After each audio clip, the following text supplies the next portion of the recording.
So, if I can venture into the territory of opinion for a few moments. When did we get out of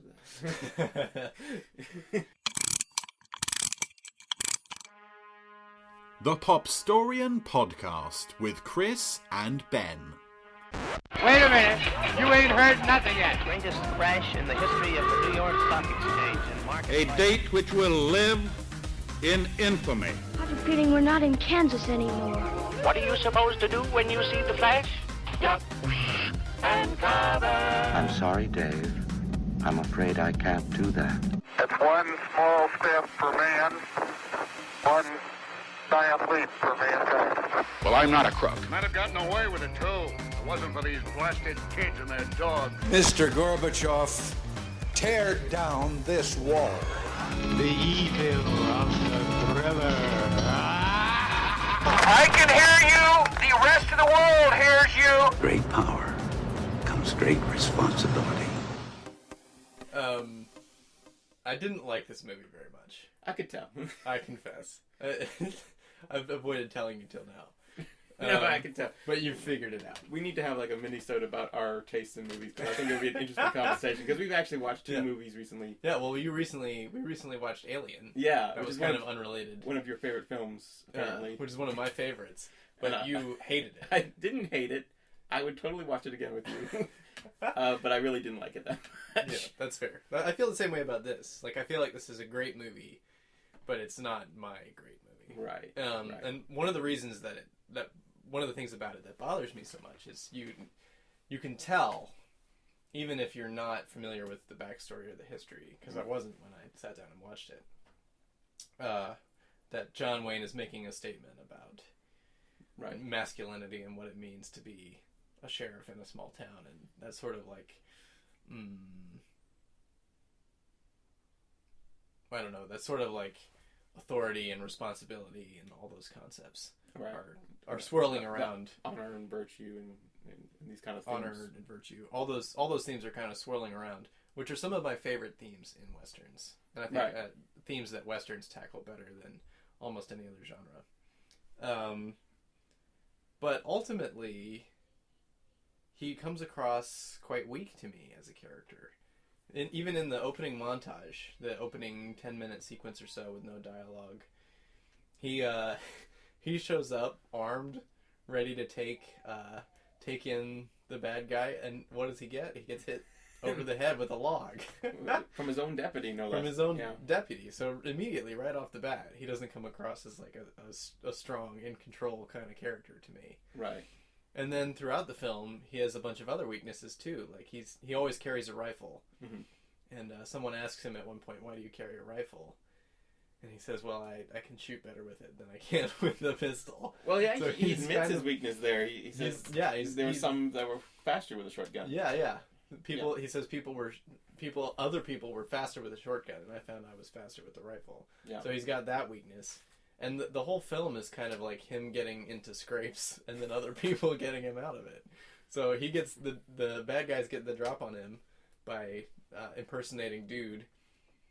And then he's saved by a woman wielding a flower pot and a pop star with two pop guns.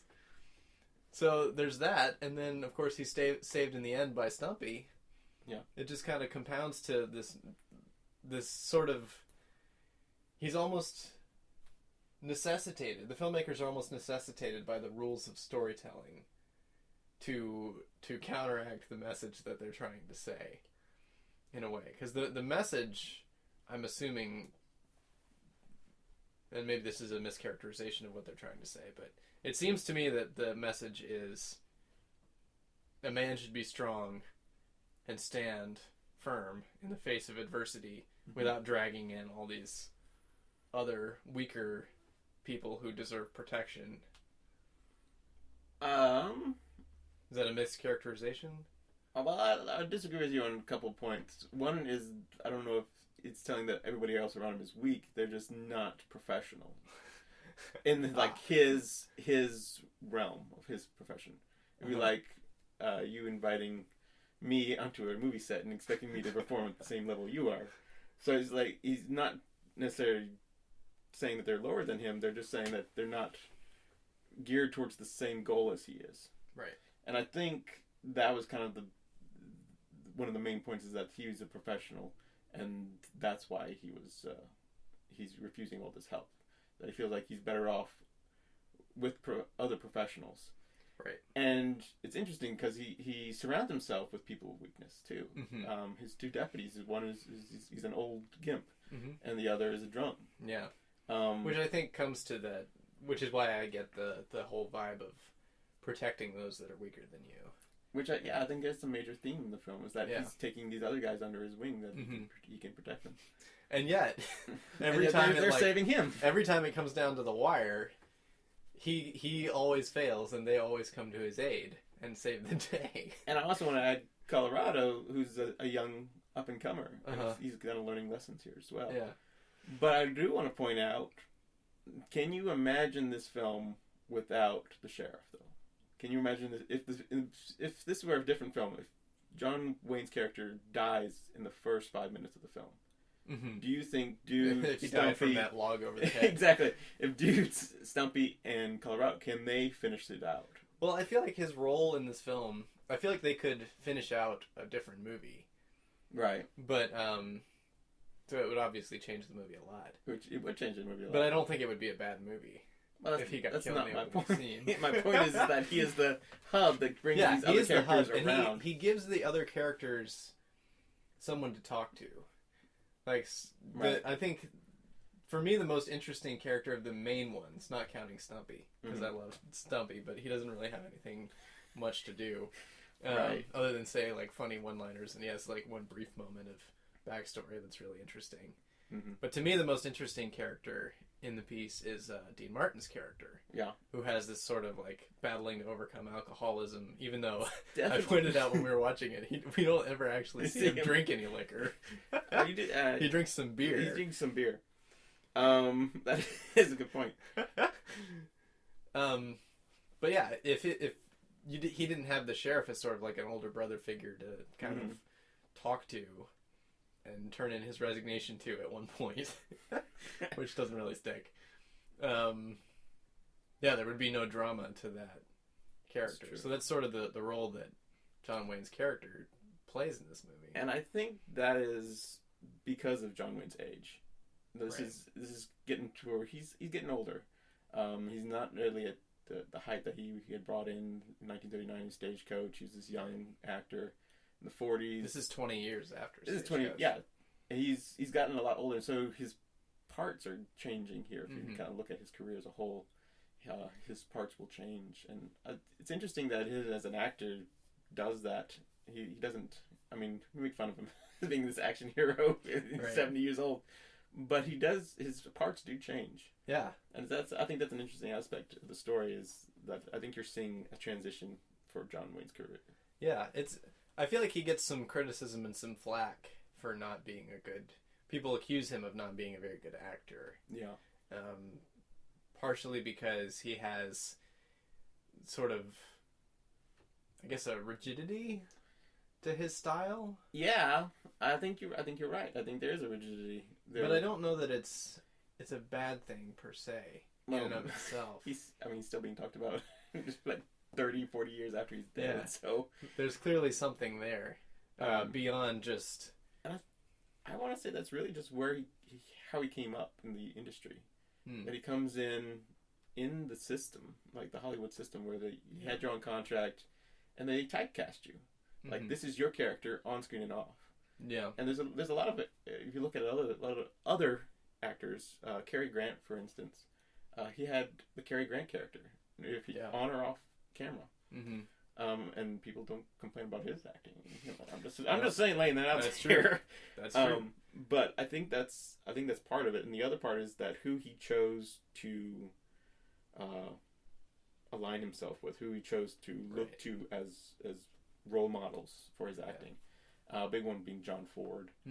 I think his relationship with John Ford was very important to him in his life. Yeah. And just looking at John Ford and kind of his personality and the way he came up, mm-hmm. you kind of see where John Wayne or Ward Bond even, why their careers took a certain way. Mm-hmm. Yeah.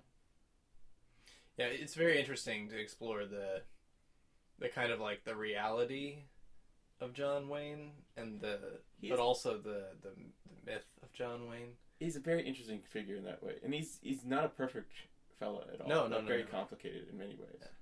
Yeah. He's received a lot of criticism, I think, about a year ago. Someone dug up an old Playboy interview that he did. I heard about that. It was very strange to me because he's been dead for a long time. Well, that was not to get too political, but that had been a theme for quite a few years by that point. People were talking about older historical figures and saying, well, they're not enlightened, they're not progressive, we need to take their names off of certain things. And they were trying to take his name off of an airport in I think Los Angeles or someplace. And so that came up out of that. I'm not sure the motivation behind it or anything, but yeah, his name does pop up. Mm-hmm. And, very controversial figure in many ways, particularly in the 1950s when you have the Red Scare going on. He is kind of applauding the blacklist and things like that, and that's kind of put a mark on his career after his life. Yeah, it's almost kind of equating all the virtues that he extols on screen as being essential to being an American, or almost making those two things as if they're the same. He does, and almost making. There's a lot of interviews and a lot of analysis of his career that he really kind of looked at Hollywood with a certain awe. Like he always come. People say he's always professional. He'd always come on set, know his lines. He really felt very strongly about films that he didn't feel honored the history or what he thought was the right way to do a movie, or the storylines and things like that. I think he aligned that with his politics as well, and the way he thought an American should be, and how an American should act and believe, and things like that. So, it is an interesting look at his life there. Yeah. And is this about, trying to think, this would be more towards the end than towards the middle of his life, because he dies in, 1979? 79. Yeah, he would be 20 years. So 20 years before his death. Yeah. But still an interesting point to look at his life. So he starts out kind of as a B-movie actor. Yeah. Working for Republic Studios. By this point, I think in his career he had done something like 140 movies or something like that. Something like outlandish. Crazy amount of movies, because he was doing all these B movies and serials and things. Yeah. Which I think there's a certain amount of professionalism that came out of that world too. Right. Of having to, because if you didn't, then there wasn't a movie. Yeah, you couldn't really afford to be someone dropped a diva at all. If someone dropped the ball on being professional in the movie, and I've seen this happen on movies that I've worked on too. Right. If someone drops the ball and there's not a lot of money, then it costs the whole production. You can't fix that in post. Yeah, exactly. Yeah. And of course, in those days, there wasn't a whole lot of post options anyway. Right. And for fixing things. And I imagine, and the filming schedules are so tight. Yeah. Like, Rio Bravo was considered kind of a big budget. It had like 65 days to shoot. I don't know. That's really quick. That is a fast shoot, but that was a big picture in the 1950s. I mean, you're looking at the early days of film. You knocked out a film in like a week or two. Or in the silent days, sometimes in one day. Exactly. So, like, the way he comes up in the industry. Yeah. You know. Well, I don't want this to be completely about John Wayne. Yeah, let's talk about some of the other personalities and stuff involved. Lee Brackett is someone I want to talk about. Okay. Lee Brackett is one of the two screenwriters, the other being Jules Furthman. Lee Brackett is one of my favorite writers, and I think she's mostly responsible for some of the dialogue that I love in this movie. She wrote another movie called The Big Sleep for Howard Hawks, which is adapted from a Philip Marlowe novel, starring Humphrey Bogart and Lauren Bacall. And she writes The Long Goodbye, which reprises the same Sam Spade detective character many years later with Elliot Gould in the 1970s. Huh. I really want to see that movie now. Yeah, it's a great movie. It's directed by Robert Altman, who directs the MASH. I need to see more Robert Altman. I need to see a lot of his. Yeah, he's got a very interesting style. People often talk over each other, and it's almost like documentary-esque. But he's also very he's very liberal, so he's got a very irreverent. There's a lot of politics in his films. There's a lot of politics, but it's sort of like fly on the wall politics, kind of like almost the camera's almost as an observer in situations. And she also worked on one of the last projects she worked on before she died, a science fiction project called The Empire Strikes Back. What is that? That's a sequel to Star Wars, a film that came out in the 70s that we're going to talk about later on this podcast. Yeah, I don't think anyone's seen that. No, kind of obscure. So that's an interesting connection between Rio Bravo and Star Wars. Who knew? The sort of wide-ranging... And she also was a prolific writer of science fiction short stories, Lee Brackett was. Oh, wow. Although The Empire Strikes Back was the only film connection that she has to science fiction. So is this early in her career, or is it... she got pretty big billing on the credits. Yeah, so this would be, I guess, the midpoint on her career. I think she starts writing in the early 40s. And she just was writing sci-fi for the pulps. And eventually, being in the area of Los Angeles, she got connected with the movie business and wrote some of these great classics of cinema that kind of span multiple eras in a way. So she did a lot of Howard Hawks films. She did The Big Sleep. Not too terribly many films. Those four are the big ones. I think there's a few others. She worked on, or with William Faulkner on a script. Okay.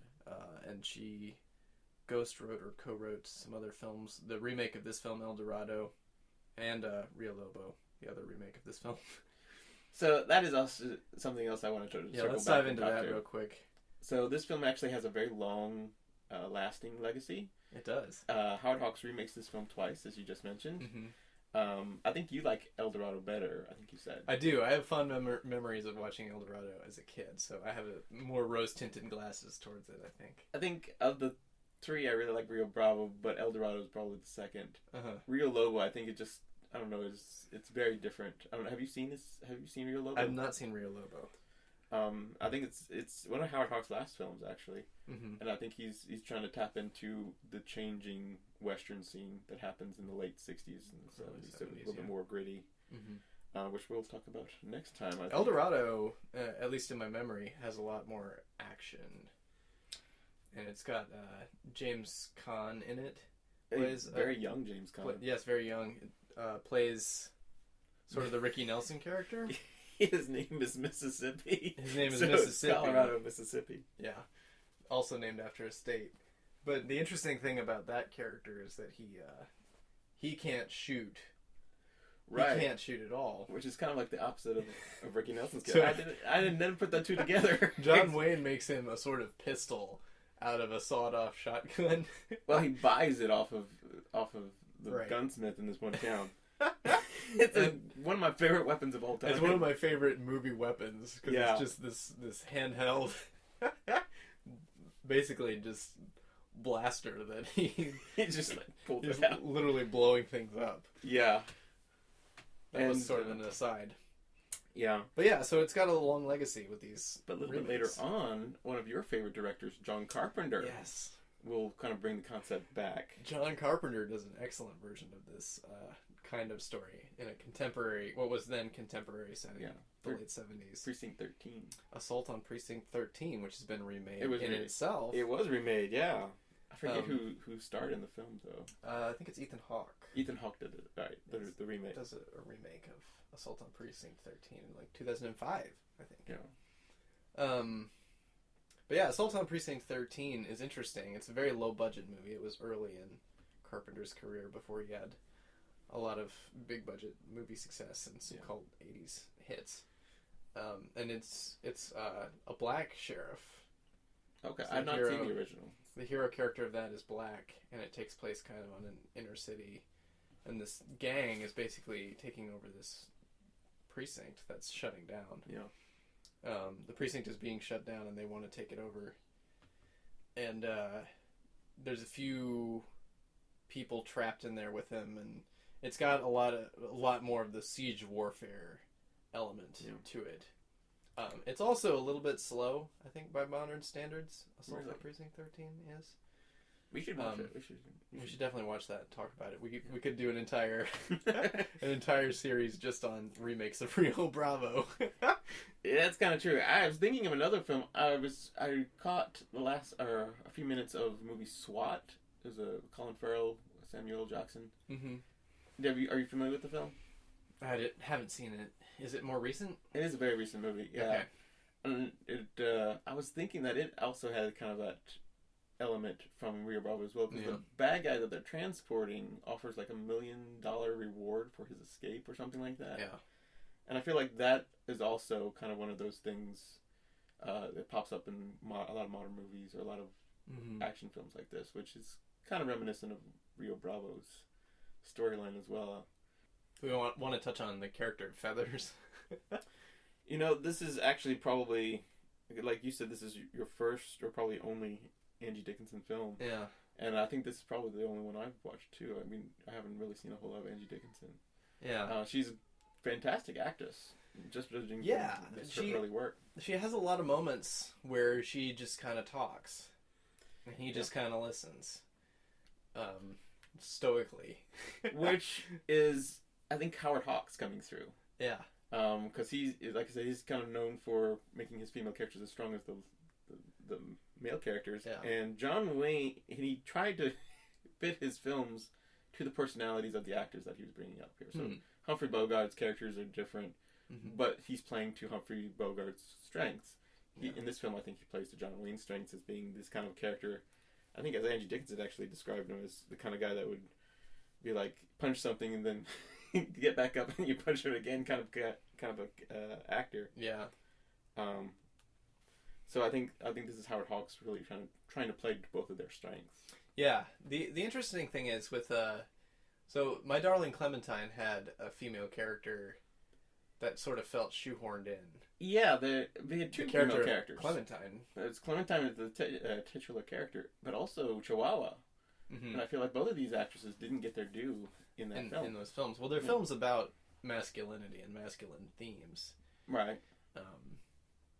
This film, I think, even more so, because it's trying to answer what was perceived as a more, I guess, feminine.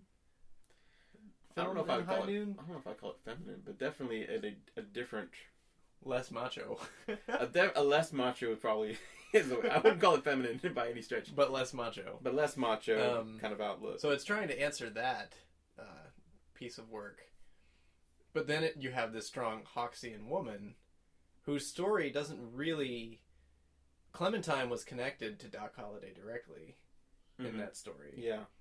She knew him from back east, and that's why she was there. And of course, she falls in love with the sheriff, just like Angie Dickinson's character does here.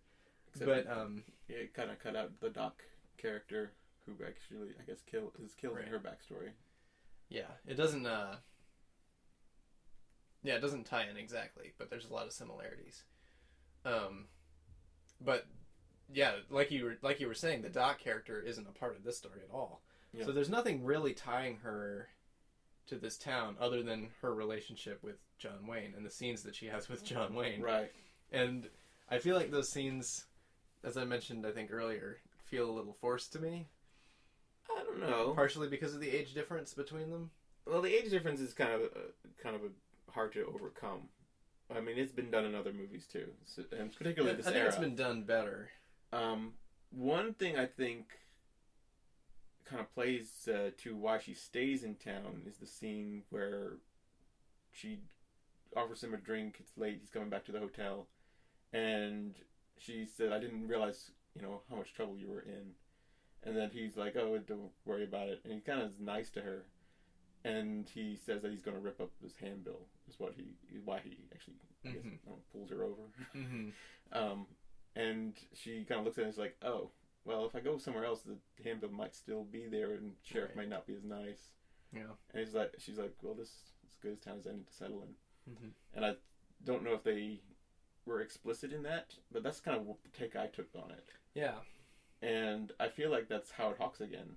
Kind of, he's, in this film anyway, I felt that he was very good at moving pieces and kind of subliminally kind of making his points and not being so, like some parts he's very in the face with it.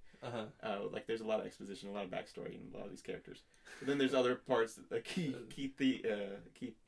plot points that he just kind of lets it go like it was a silent movie. And you're supposed to just follow along. Yeah.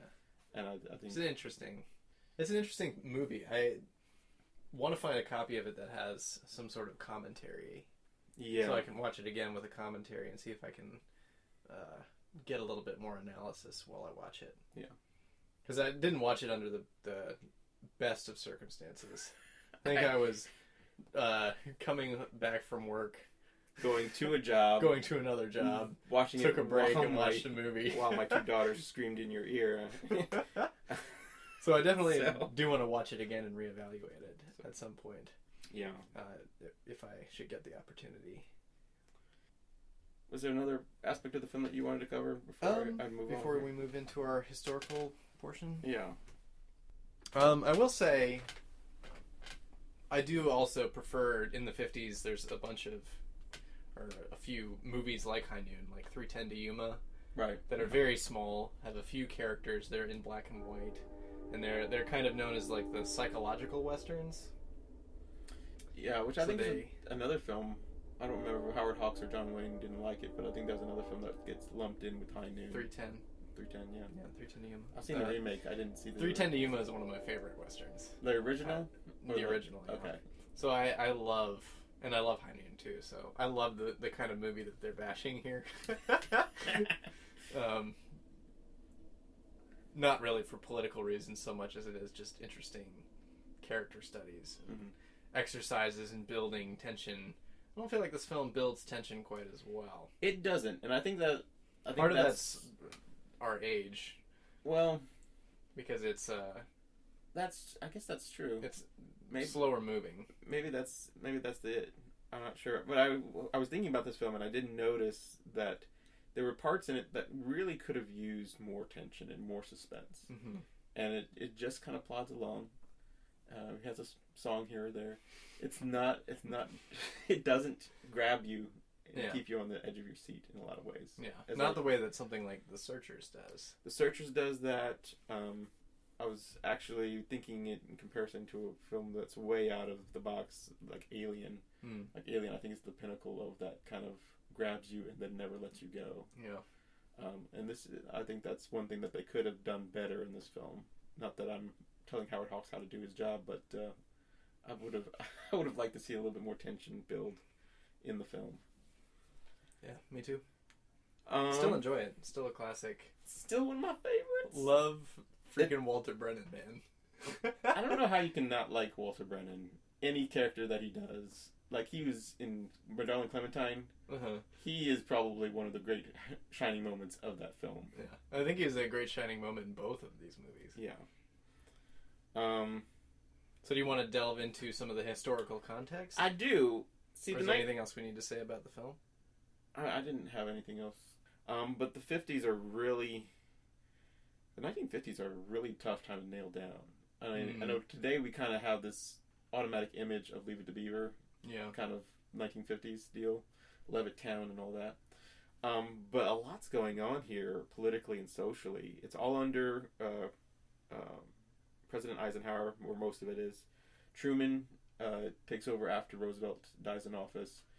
Truman will win a second term, and he'll finish that out until 52. And then Eisenhower takes over. And Eisenhower is in office for 2 terms into the 60s. And as far as political goes, he's a Republican, but he's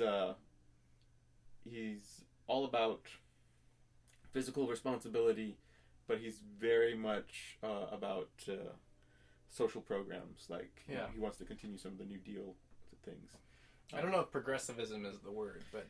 I don't think progressivism has really kind of reached this far out, is what we would know as progressivism. Yeah, it doesn't really exist yet. But I would say that he's very into the idea of stewardship. I think that's probably taking care of our own. think that's probably a good too. But he's also not an isolationist either. Right. Because the Marshall Plan continues. Right. Europe is being rebuilt at this time. Mm-hmm. There's the great. I really enjoyed it anyway. The biography that I read about Eisenhower, at least skimmed through it, was called "Age of Eisenhower: America and the World in the 1950s" by William I. Hitchcock. I really enjoyed it, and actually have a quote here from the book talking about the economy, because this is another thing about the 1950s that we kind of talk about a lot, is that it's such a rich time. Like literally, the GDP is really good here. Yeah, it's sort of, a lot of people talk about it as sort of the emergence of America as a superpower. Yeah, and I think Hitchcock really sums it up really well. So I'm going to give a direct quote from him. Mm-hmm. Does Eisenhower deserve the credit for this prosperity? Not entirely. America benefited in the 1950s from many positive trends that owed nothing to Ike. Now, we're just talking about Ike there. Mm-hmm. A growing population, a better educated one, pent-up demand among consumers after 15 years of hardship, cheap oil, energy, innovation in technology and science, and the creation of vast market consumer goods stimulated by the rapid expansion of advertising industry. The global picture was also favorable. Germany and Japan, which would challenge American economic dominance after the 1970s, still face formidable domestic reconstruction problems. Mm-hmm. And the world economy all ran on the dollar, supporting America's ability to export its wares around the world. And the country enjoyed a healthy trade surplus throughout the decade. In such circumstances, perhaps any president would look good. And that is a direct quote from Hitchcock in his book, which I think sums up the economy situation very well. Yeah. So we're coming out of World War II. Mm-hmm. The world is a mess. Our industry is booming because all those GIs are coming home. Yeah. The baby boom is well on its way. So all those factories are not winding down. They're actually just changing over to automobiles. Everybody has a car. Actually, I do have some statistics on that as well. This is kind of a shift, too, towards, the real emergence of suburbia. It is. Suburban communities. As another book I was reading called The Enduring Vision kind of names it the affluent society. Yeah. By the end of the decade, about 60% of American families owned homes, 75% owned cars, 87% at least one TV. So you kind of see these are things... By the end of the decade. Wow. By the end of the decade. So these are things that you might have not seen in the 1930s or very rarely in the 1940s. Here's another. Yeah, before the war, we were in the midst of a depression still. Right. So there's a lot of hard times and scarcity, and then the war hits, and there's more hard times and scarcity. So they're breaking out here, and they're like, we want this and we want that. Here's some more economy things here.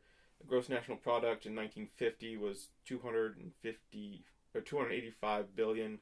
By 1960, that had doubled to $500 billion. That's the gross national product right there. Wow. Home ownership in 1950 was 48%, 53 by 1960. These are some other sets of statistics. By 1960, 87% of households owned a television, which we talked about a second ago. In 1950, 59% of families owned a car. By 1960, 73%. So you can kind of see the rise there. So, the economy is booming right now. And I guess this is one of Eisenhower's big projects that he was famous for was the highway system. Right. He invests in infrastructure. So the highway system, schools, because you're having all these kids in the baby boom, you're going to need schools to house them. So a lot of schools are being built, and which you need have jobs for people to build those things, which improves the economy even more because people have work, they have money to burn. And so there's a lot of going on in that regard. This is the age of television. The American Western. I remember reading somewhere that they thought that the American Western was kind of dying by 1960, which, if you look at the fact that by 1959 there were 30 TV westerns premiering in prime time. In 1959 alone. 30. 30 of them. How many channels are we talking about? This is 3 channels. So they're cranking out westerns. They're cranking them out, man. And I think PBS is coming about at this point, which I don't know if they really... I don't think PBS really hits the ground until the late 60s. So, yeah, so this... Even though there was work on it at this point. We're talking like 3 channels for the most Yeah. part. 30 of them. In the years from between 1950 and 1969, that 20-year period there are hundreds of westerns being produced, including in 1959 Bonanza being the first weekly television series to be broadcast completely in color. Wow, as early as 1959. 1959. That's one of my favorite TV westerns. Wow. And then also Rawhide is premiering in 1959, which will launch another great western star to stardom, which we'll talk about, I'm sure, at a later date. You're not going to say his name? All right. It's Clint Eastwood. It's Clint Eastwood. It's Clint Eastwood. We all know. We all know. But no, this is TV is just exploding. Really. Exploding. Right? 87% of families owned a TV. That's unheard of prior to that, especially TV. If you look 10 years earlier, 1949, TV's very much like at the very early stages of becoming adopted in America. Right. So, but one of the first TV shows near and dear to my heart is The Lone Ranger, which is, of course, a Western. Yeah. Yeah. So the Western is a major part of the television landscape, which has a big impact on Western films, I think. Yeah. I think one of the reasons you have such small personal Western movies that are more psychological, like they depend more on character and drama to drive them than they do big special effects, is because, or stunts, or the usual Western kind of storylines that are stock, is because those stock storylines and approaches were all being seen on television. So you had to either be smarter than TV or bigger than TV. And if you couldn't afford to be bigger, you had to be smart. A lot of people went bigger too, and particularly in the early 1960s. Yes. You have The Magnificent Seven, and a great film. This is the 1950s. One of my favorite films is called The Big Country. Gregory Peck. It's a big sweeping western. I like it. Anyway, but a lot of other stuff, including the space race. This, of course, is the Cold War. The Cold War has just started a few years earlier in 1946. So the Russians have gotten Sputnik out. And we're scrambling behind trying to catch up. By 1959, we have named our 7 astronauts for the Mercury, or the Project Mercury. So NASA is formed in the 1950s. And then, of course, that just kind of gives you an indication of what the Cold War is looking like at that point as well, because atomic energy is still a hot topic, no pun intended. We're actually adding 2 more states to the Union in 1959. You know who the last states were to enter the Union? I believe it's Alaska and Hawaii. That is correct. That is the 49th and 50th states. Finally knew the answer to one of your questions. Alaska and Hawaii. Don't feel like such a complete idiot anymore. The Barbie doll is launched in 1959. Speaking of consumer goods. Yeah, toys. Singer Buddy Holly dies January 5th, which inspired the line "The Day the Music Died" by Don McLean's American Pie, which is a big event here. Lincoln Memorial Design was put on the U.S. penny in 1959. Wow. Vince Lombardi signs a 5-year contract with the Green Bay Packers. If you're a Packers fan, you definitely know that name. Cyprus gains its independence. Jimi Hendrix, and this I put this out here because it caught my eye. Jimi Hendrix, rock and roll guitarist, plays his first gig in the Temple de Hirsch synagogue basement. And this is in Seattle. He is fired from the band after the first set due to wild playing. Yes. We should talk about Jimi Hendrix. The world was not ready. Not ready for Jimi Hendrix quite yet. But this is only 1959. But rock and roll is definitely an emerging... Definitely. Elvis Presley is top. It's happening. Ricky Nelson. Chuck Berry. Yeah, Chuck Berry. All of that is happening. Let's see. The Dalai Lama flees China in 1959. So that's going on overseas. First Grammy Awards. They award Perry Como and Ella Fitzgerald. Japanese Americans regained their citizenship, and this caught my eye because we tend to think of 1950s America as very white. Just think about Japanese Americans were put in camps during World War II after Pearl Harbor, so this is 42. Yeah. This is 59 if they're regaining their citizenship. It's a long time. That is a very long time. And also kind of going back up to my list here, this is the beginning of what we know today as this civil rights movement. A lot of stuff's going on in the 1950s. Brown versus Board of Education, 1954. Rosa Parks was arrested in 1955. The bus boycott, 55 to 56. Yeah. A lot of things people think about when they think of the 60s. Yeah. But they're actually starting much earlier. Much earlier. Little Rock 9, 1957, where schools are integrated. The Greensboro sit-in in 1960. So, these things are happening in that time period. There's this kind of, like, prosperity in this sort of, like, white suburbia that's rising up and sort of like this almost putting the world in order sort of attitude. Yeah, but at the same time, that's a way to think about it, because coming out of World War II, that's what a lot of white Americans really there was all this destruction and devastation from a depression followed by a world war, and then they're sort of trying to create this system. But even almost right away, there's sort of a recognition of the corruptions of the system. And that kind of grows and grows as, new music comes in, new cultural touchstones, new ideas about race and class and all these sorts of things in America. One of the big things, and it's interesting to think about all that happening and comparing it to what's happening today. Because there are a lot of new ideas and a lot of people groups trying to gain a lot more acceptance. And fear.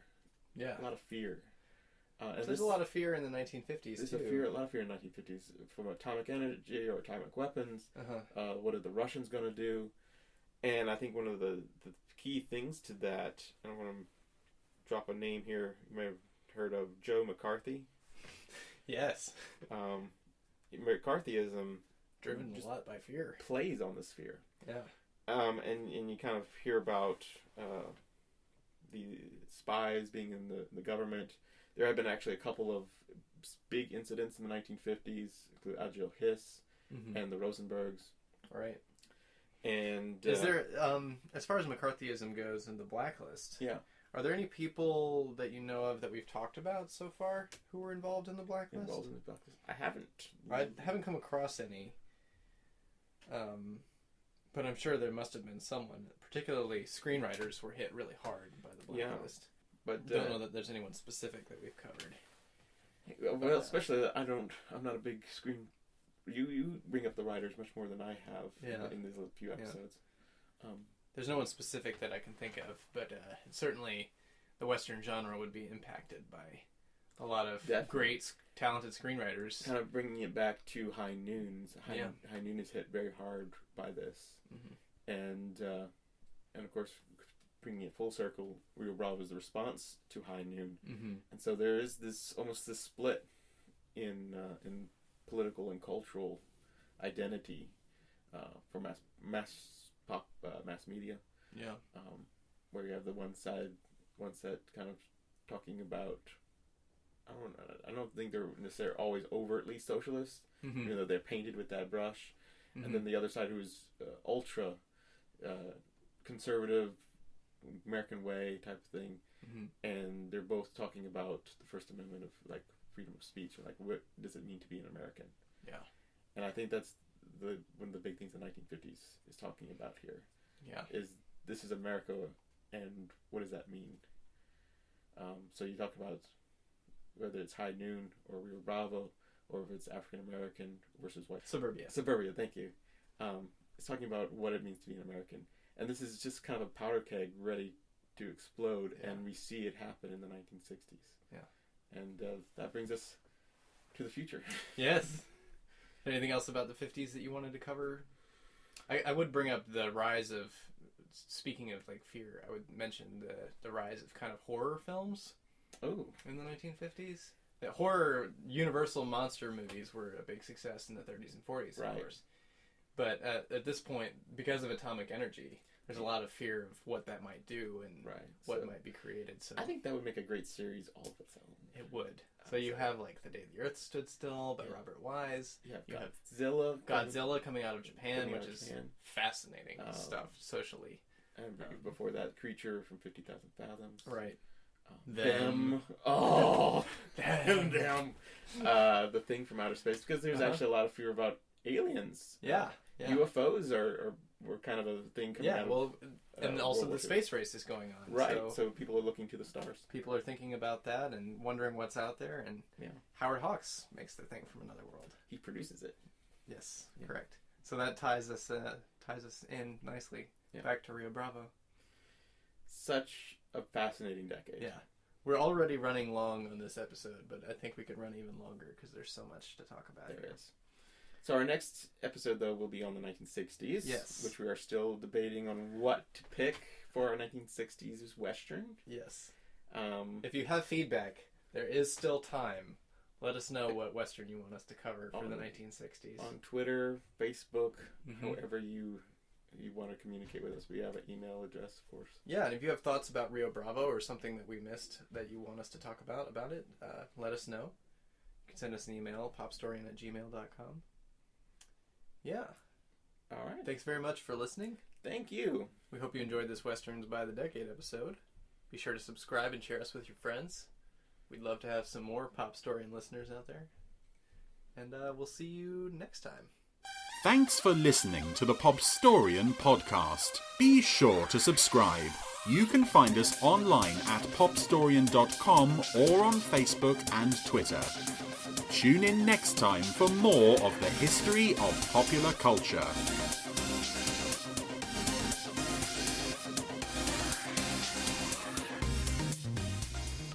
So long, Chris.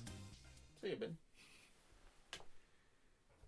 We're not actually leaving each other at this moment, but...